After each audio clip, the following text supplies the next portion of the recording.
1989년 플로리다주의 바빌론. 부모님을 일찍 여인 제리와 마가렛은 할머니와 함께 블루베리 농장을 운영하며 살아갑니다. 하지만 연이은 농사 실패로 가정 형편은 점점 어려워져 갑니다.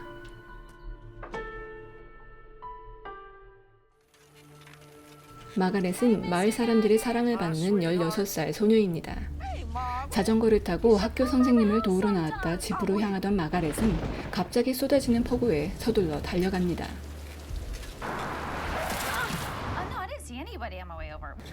오래된 자전거라 속도를 제대로 내지 못하고 있던 그때 갑자기 다리에서 누군가 마가렛을 공격합니다.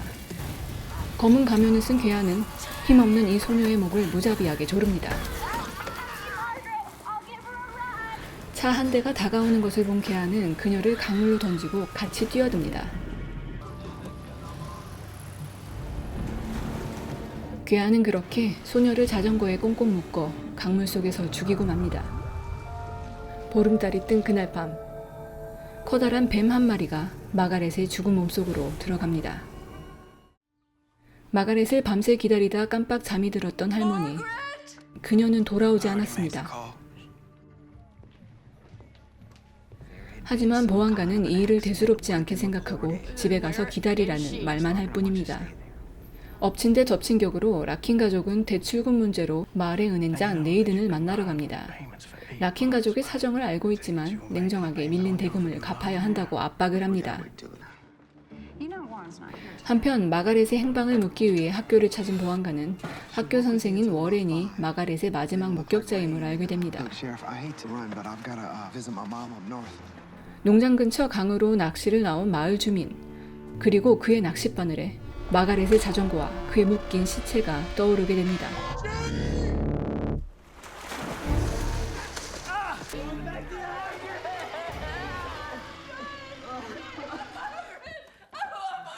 충격을 받고 몸져누운 할머니. 그런데 할머니는 이상한 꿈을 꾸게 됩니다. 손녀 마가렛의 결혼식. 은행장 네이든이 그녀를 데리고 가버리고 차에 갇혀 울부짖는 마가렛이 보입니다. 한편 부검이를 찾은 보안관은 아주 뜻밖의 말을 듣게 됩니다. 죽은 16살 마가렛은 누군가의 아기를 베고 있었습니다. 마을의 은행장 네이든은 미성년자인 보안관의 딸 벌린다와 몰래 만나고 있지만 진심으로 좋아하는 것 같지는 않습니다. 그녀는 겁에 질려 도망가고 네이든이 나무 위를 봤을 땐 아무도 없습니다. 할머니는 보안관에게 네이든이 죽인 거라고 소리를 지르며 네이든이 마을의 모든 돈을 쥐고 있기 때문에 모르는 척하는 거라고 말을 합니다. 그리고 변호사도 찾아가 보지만 그 또한 도움을 주려 하지 않습니다. 은행에 온 네이든, 시커먼 웅덩이 위에 서 있는 한 여자를 발견합니다. 그녀를 돌아 세우려는 순간 하지만 아무래도 네이든의 눈에만 보이는 것 같습니다. 한편 네이든은 라킨 가족의 블루베리 농장을 탐내고 있었습니다.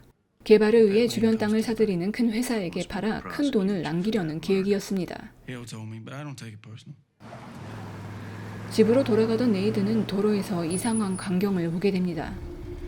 허공에서 자전거를 타고 있는 이 여자. 죽은 마가렛 같습니다. 네이든은 그녀를 향해 힘껏 엑셀을 밟습니다.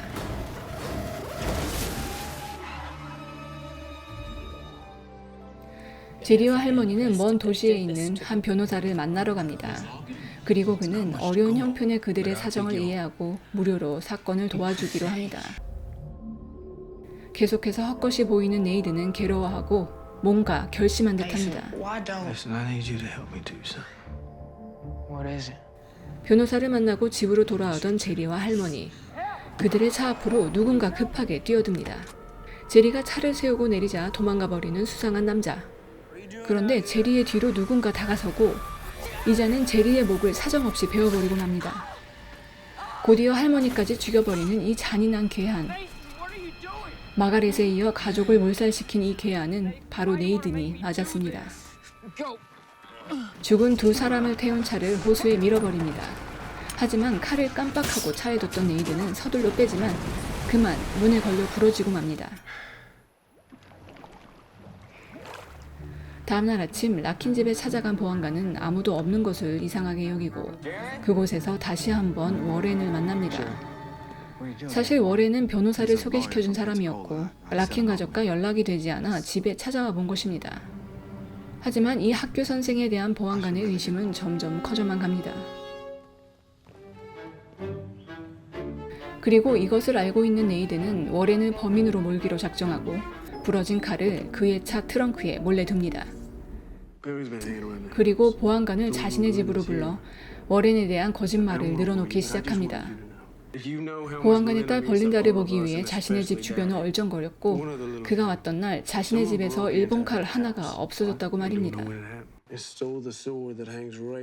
한편 농장에서 학습 체험을 하던 아이들이 마가렛이 죽은 호수에 구경을 가자며 우르르 몰려갑니다.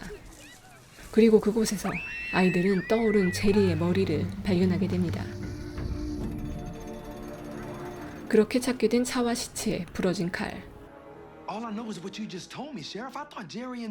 보안관은 네이든이 심어놓은 피 묻은 칼을 워렌의 차 트렁크에서 발견하게 되고 이것 때문에 워렌은 체포됩니다. 그렇게 제리와 할머니마저 마가렛의 옆에 연달아 묻히게 되고 이제 좀 마음이 편해질까 싶지만 네이든이 과거에 저질렀던 일은 머릿속에서 떠나지 않습니다. 자전거를 타고 집으로 돌아가는 마가렛을 태우고 술까지 권하는 네이든. 그렇게 마가렛을 범한 네이든은 임신 소식을 알리는 마가렛을 안심시키지만 결코 책임질 마음이 없었습니다. 순간 졸음운전을 한 네이든은 트럭을 피해 급히 주차를 하는데 정신을 차려보니 라킨 가족이 묻힌 공동묘지입니다. 그런데 차가 자기 멋대로 움직이고 브레이크를 아무리 밟아도 듣지 않습니다. 차키는 부러져 버리고 결국 멈춰버린 차에서 내린 네이든. 마가렛의 영혼을 또 보게 됩니다. 지긋지긋한 괴롭힘에 쫓아가 보는데 그가 멈추게 된 곳은 이 세 사람이 묻힌 묘지 앞입니다. 그리고 갑자기 땅이 갈라지며 관이 솟구쳐 올라옵니다.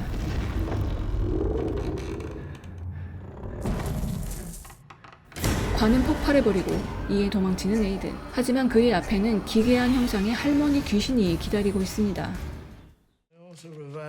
다음날 은행으로 출근한 그는 변호사와 함께 라킨의 농장을 집어삼킬 계획을 진행시키고 보안관은 라킨 가족의 시체들이 모두 사라진 것을 발견하게 됩니다.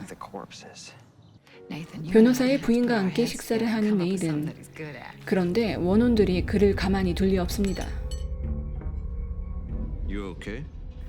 제리의 원혼은 자신의 머리를 뽑아 식탁에 던지고 물론 이는 네이든의 눈에만 보일 뿐입니다.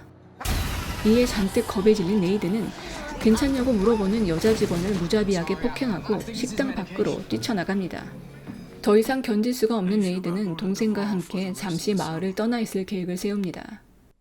한편 보안관은 에너지 회사의 토지 매입 담당자와 전화를 하게 되고 네이든이 라킨 가족의 대변인이라고 거짓말을 하고 토지 매매를 진행하고 있던 것을 알게 됐습니다.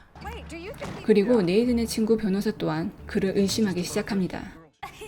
한편 벌린다는 여느 때처럼 네이든의 아버지와 시간을 보내고 있고 네이든은 아버지에게 한동안 마을을 떠나 있을 거라고 하지만 아버지는 무책임한 그의 행동에 화를 잔뜩 냅니다.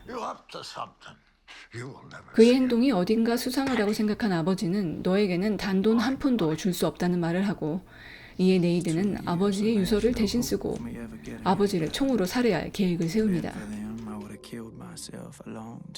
보안관과 변호사는 네이든이 무슨 짓을 할지 몰라 집안에 있는 사람들을 피신시키려 합니다. 몰래 아버지를 빼내는데 성공한 사람들. 하지만 벌린다는 아직 집안에 네이든과 함께입니다. 계속해서 보이는 원혼 때문에 벌린다를 때릴 뻔한 네이든. 아무래도 불안해 보입니다. 자신의 딸이 아직 네이든과 함께 있는 것을 안 보안관은 서둘러 네이든의 집으로 향합니다. 그 시각 네이든과 벌린다는 수영장에서 즐거운 시간을 보내나 싶은데 할머니의 원혼이 그런 그를 가만히 두지 않습니다.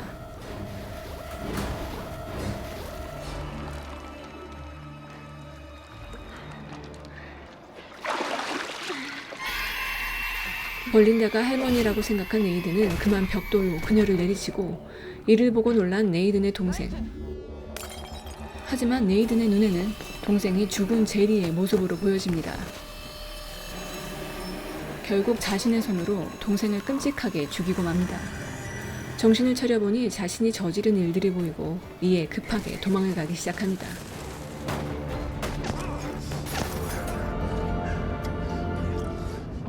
하지만 원혼들은 자신들이 죽은 자리 위에서 그를 기다리고 있었습니다.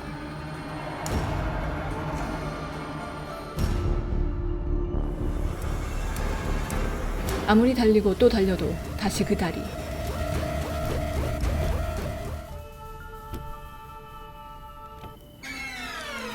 차 옆에는 어느새 마가렛의 원혼이 앉아 있습니다. 결국 그들을 피하려다 강으로 빠져버리는 네이든. 차에서 빠져나가려 하지만 원혼들은 그를 더 올가맵니다.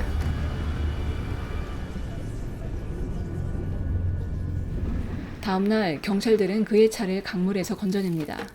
보안관은 이상한 자세로 죽어있는 네이든을 발견하는데 그의 한쪽 귀가 뜯겨져 있습니다. 그리고 같은 차에서 발견된 라킨 가족의 시신들. 마가렛의 손에는 잘려나간 네이든의 귀가 쥐어져 있습니다. 이 영화는 영화 비틀주스의 각본가로 유명한 마이클 맥도웰의 소설 바빌론의 뜬 차가운 달이 원작입니다. 영화의 초반부터 중반까지는 라킨 가족의 시점으로 영화가 진행되고 제리와 할머니가 사건을 해결해 나갈 것 같지만 중반 이후 이들이 살해되면서 영화는 살인자의 시점으로 바뀌게 됩니다. 그렇게 살인자가 메인 캐릭터가 되고 우리는 이후 서서히 살인자가 원혼들에게 시달리며 죽음을 맞이하는 모습을 쫓아가게 됩니다. 사실 레이든 이외의 캐릭터들은 전혀 입체적이지 못하고 산만한 편집 때문인지 영화의 씬들은 엉성하게 짜여져 있습니다.